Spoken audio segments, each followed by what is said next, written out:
Om Ajnanatimirandhasya Jnananjanashalakaya Chakshurunmilitam Yena Tasmai Shri Gurave Namaha. Nama Om Vishnupadaya Krishna Presthaya Bhutale Srimate Bhakti Vedanta Swamin Niti Namine. Namaste Saraswate Deve Gauravani Pracharine Nirvishesha Shunyavadi Paschatya Deshatarine. Jaya Shri Krishna Chaitanya Prabhu Nityananda Shri Advaita Gadadhara Shri Vasadi Gaura Bhakta Vrinda. Hare Krishna Krishna Krishna Hare Hare Hare Rama Rama Rama Hare Hare. So here we are seeing false ego agitated by the mode of, which is agitated in the mode of ignorance. So in the earlier verses we heard about ahankara or false ego being agitated during the time of creation in the mode of goodness, in the mode of passion, now in the mode of ignorance. So we heard sufficiently how the mind was created originally in the mode of goodness, false ego when agitated in the mode of goodness, and when it was agitated in the mode of passion, intelligence was created along with the senses for action and senses for acquiring knowledge and many other things. So now here we are seeing false ego when agitated in the mode of ignorance. So first of all, what is created? Sound is created. Sound. Shabda. Shabda matram abhut tasmat. Tamasacha vikurvanat bhagavad virya choditat. When Shri Krishna Balarama ki jai. When false ego was agitated, got transformed in the mode of ignorance, tamasa, what happened and how it happened? Bhagavad virya choditat, by the energy of the Supreme Lord. Shabda matram abhut tasmat. The first thing which came into existence was Shabda or sound. And through sound, what next? Nabaha, ethereal sky. We speak of Panchabhuta, Bhumi, Apa, Anala, Vayu, Kham. That Kham, what we refer to, or the sky or ether. This was produced from sound. And one more thing what was produced from sound is Shabdagam, or that which catches sound. The propensity to hear or the sense of hearing was created from this Shabda.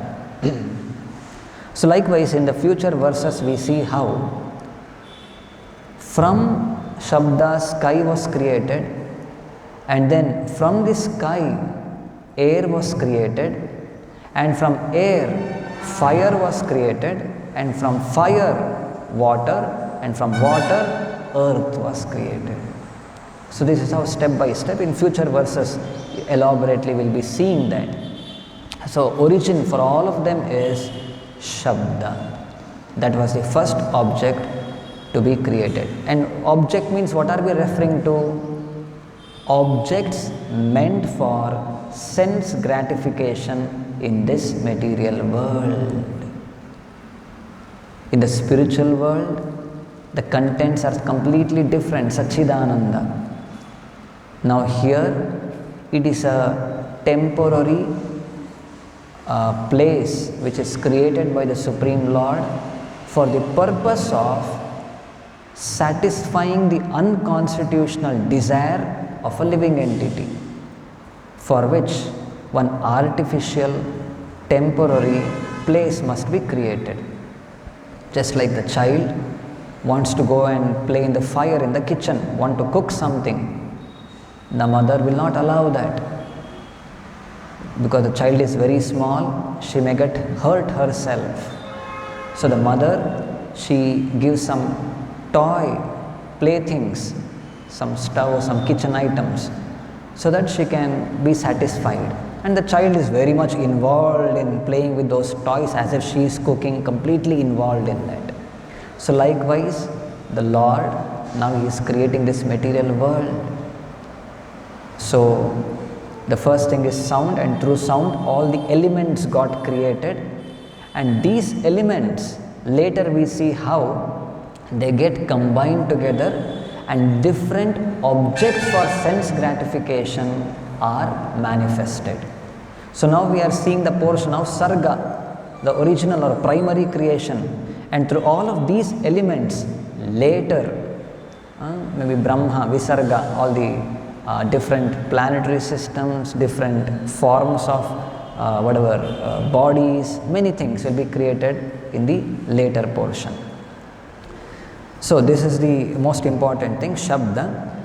When egoism in ignorance is agitated by the sex energy of the Supreme Personality of Godhead, the subtle element sound is manifested, and from sound come the ethereal sky and the sense of hearing. So there is this one sense of hearing, sense of touching, sense of seeing, tasting, smelling. So all of these step by step will be manifested later. So now in the purport, very beautiful points Srila Prabhupada mentions. So one by one we will try to cover. The first thing, he gives a reference from Vedanta Sutra, wherein it is said, Anavrittihi Shabdat. There is this Anavritti, Avritti, Anavritti. Anavritti means liberation or winding up through sound. How we are seeing now, through sound, the material manifestation came into being. Likewise, through the sound, but when the sound is purified, what will happen? The same material manifestation can be wound up, can go back. That is the potency of sound. Vedanta Sutra, it is said that sound is the origin of all objects of material possession, and that by sound one can also dissolve this material existence. See how now we are seeing how material existence came into being through this sound. Likewise, the same material possessions, material existence can be dissolved through sound. Anavrittihi Shabdat means liberation by sound. The entire material manifestation began from sound, and sound can also end material entanglement if it has a particular potency. The particular sound capable of doing this is the transcendental vibration of what? Hare Krishna. This is that sound vibration which has got that specific potency of what? Of ending material entanglement. This is very important. This Hare Krishna Mahamantra has got this potency. I'll read a portion from how Maharaja Yudhishthira, this comes in the first canto of Bhagavatam, when the Pandavas, they wanted to retire, headed by Maharaja Yudhishthira, when they got the news that Lord Krishna has disappeared from this world. Arjuna brought this news from Dwaraka. After hearing this, immediately Maharaja Yudhishthira, he resolved to retire, to become liberated from the material entanglement. So what all he did, very descriptively, it is being explained. So first, he called for his grandson Parikshit and handed over the kingdom to him. And to take care of the Dwaraka, the residents of Dwaraka and all, he had heard of how there was a fratricidal, whatever, the infight between the Yadus amongst themselves, and everyone were annihilated. So therefore, few leftovers, one among them was Vajra, the great grandson of Krishna. So he installed Vajra for taking care of the Shurasena, that dynasty. And then I'll read these verses, very beautifully it's explained how Maharaja Yudhishthira planned or executed his path, chalked out his path for being disentangled from all material responsibilities, obligations, because he was the emperor. He gave up all those things, and even including his personal all assets and the concept of bodily concept of life, step by step how he gave up. Let us see. Visrijya tatra tat sarvam dukula valayadikam nirmamo nirahankaraha sanchin ashesha bandanaha. Maharaja Yudhishthira at once relinquished all his garments, belt, ornaments of the royal order and became completely disinterested and unattached to everything. Vacham juhava manasi tat prana itare chatam mrityav apanam sotsargam tam panchatve hi ajohavit. Then he amalgamated all the sense organs into the mind, then the mind into life, life into breathing, his total existence into the embodiment of the 5 elements, and his body into death. Then, as pure self, he became free from the material conception of life. See, this death here it is referred to, it's not that he died, no. Completely he became aloof from the material conception of life, thus annihilating the gross body of 5 elements into the 3 qualitative modes of material nature. He merged them in one nescience and then absorbed that nescience in the self Brahman. Chiravasa niraharo baddhavan mukta murdajaha darshayan atmano rupam jadonmatta pishachavat anavekshamano niragad ashrinvan bhadiro yatha. After that, Maharaja Yudhishthira dressed himself in torn clothing, gave up eating all solid foods, voluntarily became dumb, and let his hair hang loose. All this combined to make him look like an urchin or madman with no occupation.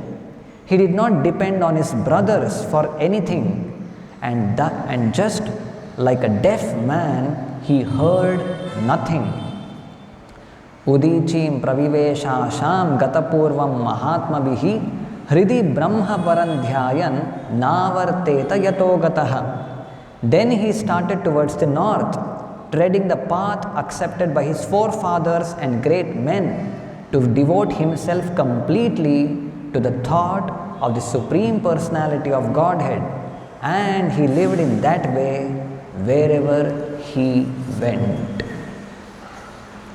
So this is how Maharaja Yudhishthira gave up all his kingdom, his family, his brothers, all his royal garments, everything, just like a deaf man, dumb, mad urchin. He did not care for externals, proceeded towards the north. And it is said later how his brothers also followed him, even Draupadi followed him, all of these things. So this was the path of liberation chalked out by him. But for us, giving up all the things and all these complicated processes, no, just chanting Hare Krishna, immediately we can transcend all material entanglements and become liberated. That is the great gift offered by Lord Chaitanya to us. In the purport for the Hare Krishna mantra written by Srila Prabhupada, I'll read this portion.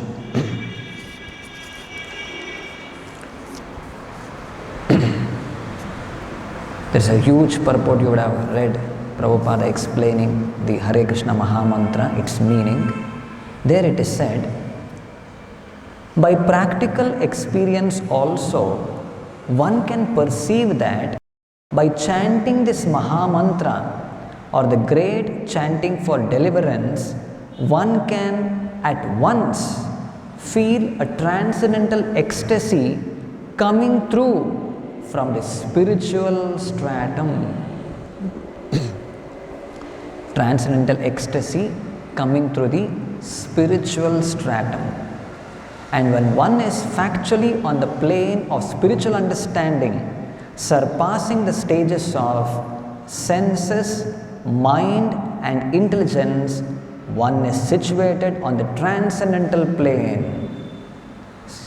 This chanting of Hare Krishna, Krishna Krishna, Hare Hare, Hare Rama, Rama Rama, Hare Hare is directly enacted from the spiritual platform, and thus this sound vibration surpasses all lower strata of consciousness, namely sensual, mental and intellectual.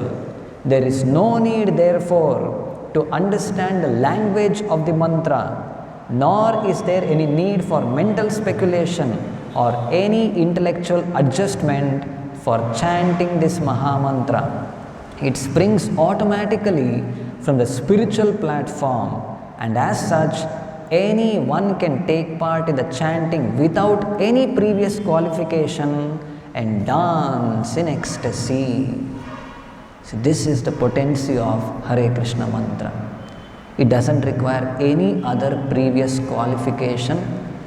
Just by chanting, connecting with this sound, it will elevate you from all sensual, mental, intellectual, all of these material platforms and directly take you to the spiritual strata. Because this Hare Krishna Mahamantra belongs to the spiritual world. Golokera Prema Dhana Harinama Sankirtana. It is the wealth in the spiritual world. So when we connect with this sound belonging to the spiritual world, so we'll also be elevated to that platform. So this is Hare Krishna mantra. Quickly, easily we get liberated.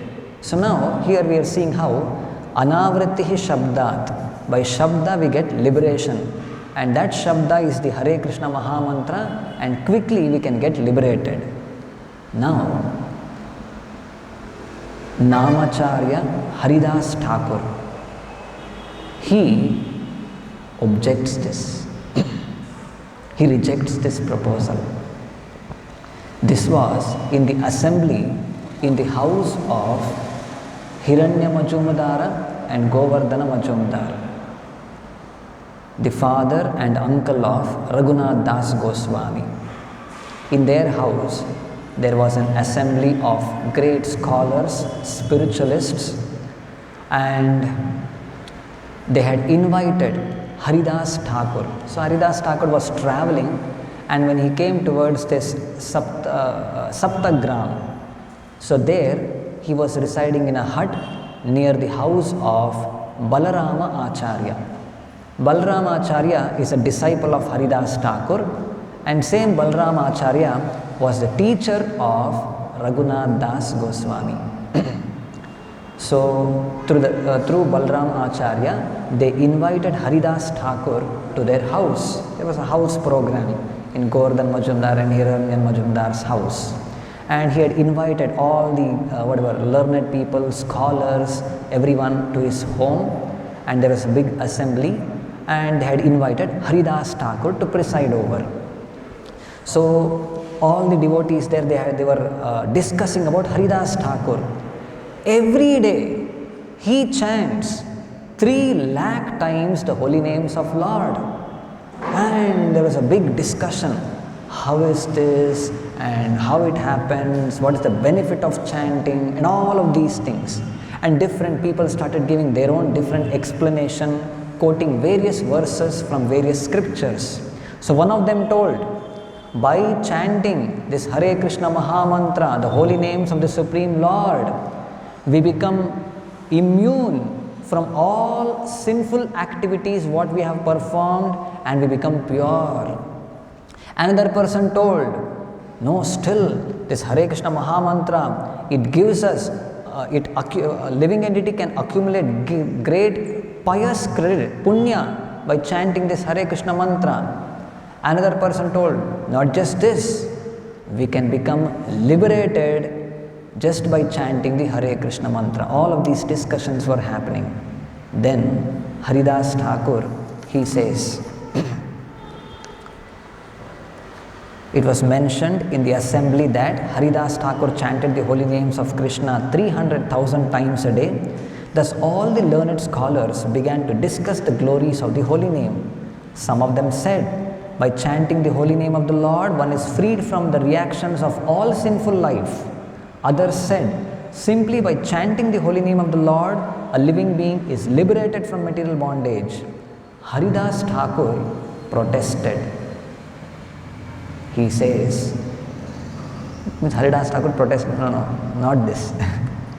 These 2 benedictions are not the true result of chanting the holy name. It may be becoming completely immune of past sinful activities or becoming liberated. This is not the true benefit of chanting Hare Krishna. Because all these scholars, they are thinking this is the greatest.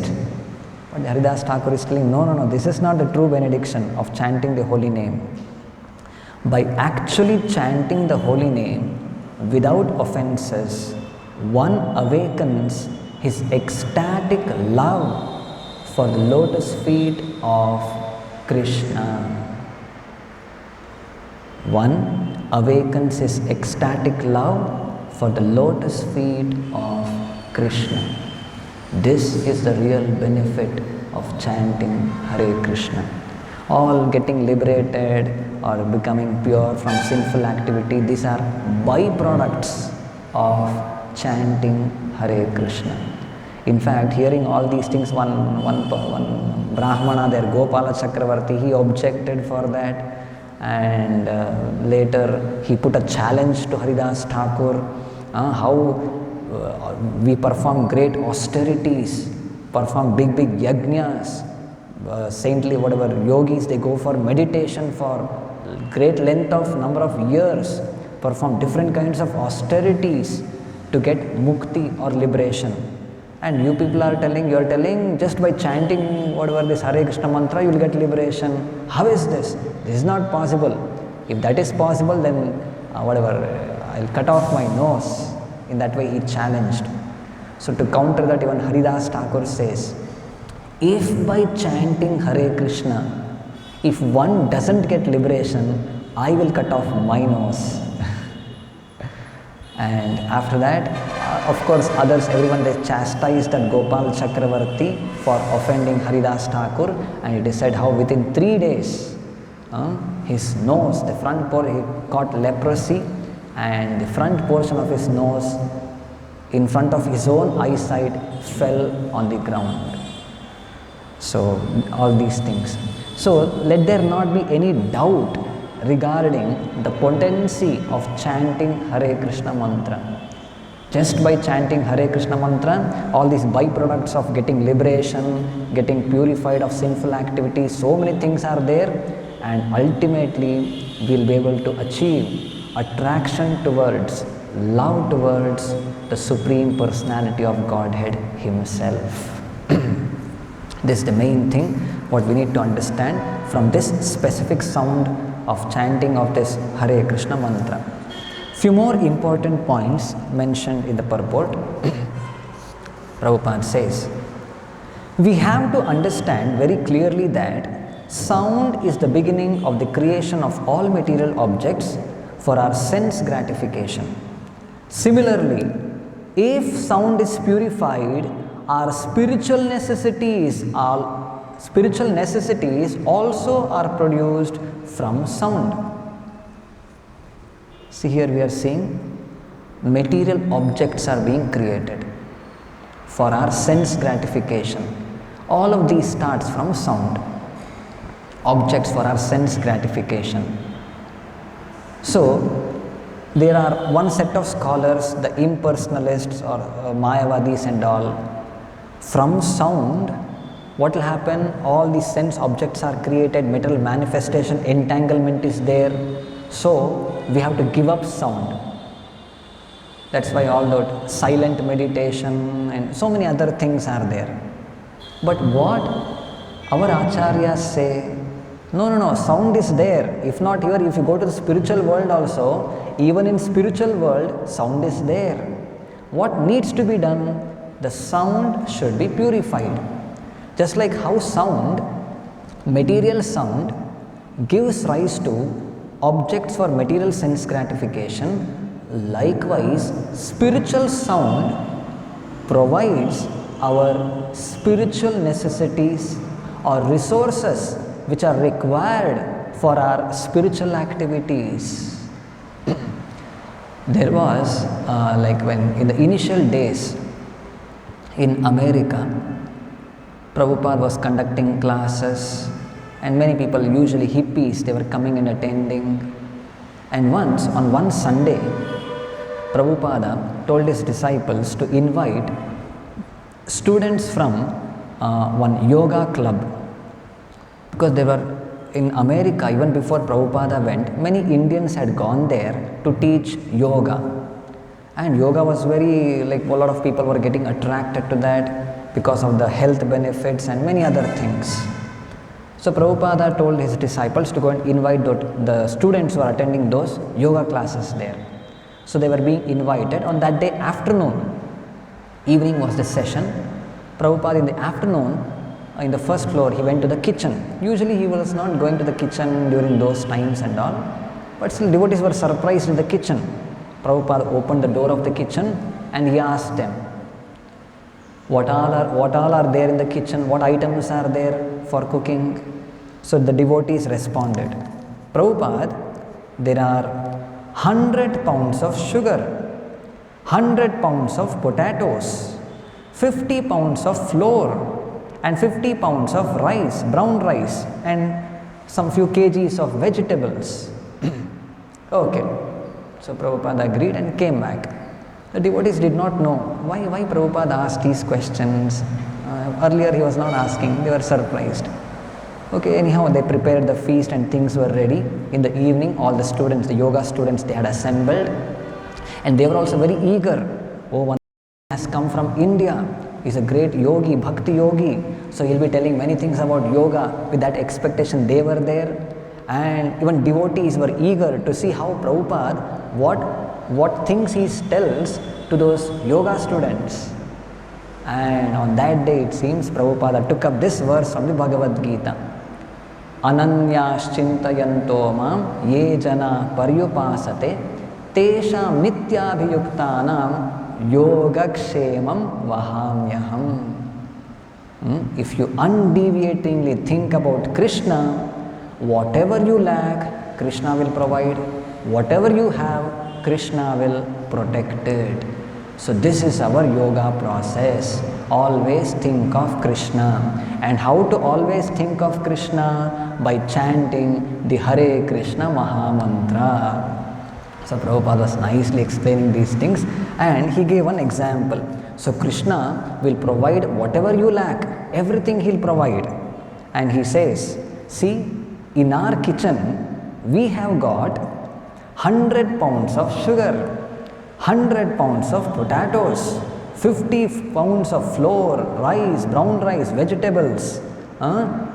And what are we doing? We are just chanting Hare Krishna. All of these things Krishna is providing. You karmis, you people, you are working hard in your office jobs. Do you have 100 pounds of sugar? Do you have 100 pounds of potatoes, flour, rice, vegetables? You don't have 100 pounds of anything. But we have so much. And what are we doing? We are not going to any factories or industries and working hard like donkeys. We are just chanting Hare Krishna. So this is how Prabhupada explained this verse, Yoga Kshemam Vahamyaham. We are practicing real yoga by chanting the Hare Krishna Mahamantra. So this is exactly how, through the sound, how material object for sense gratification is created. Likewise, through the spiritual sound, requirements for spiritual life will also be supplied to the devotee. Okay, one more last point.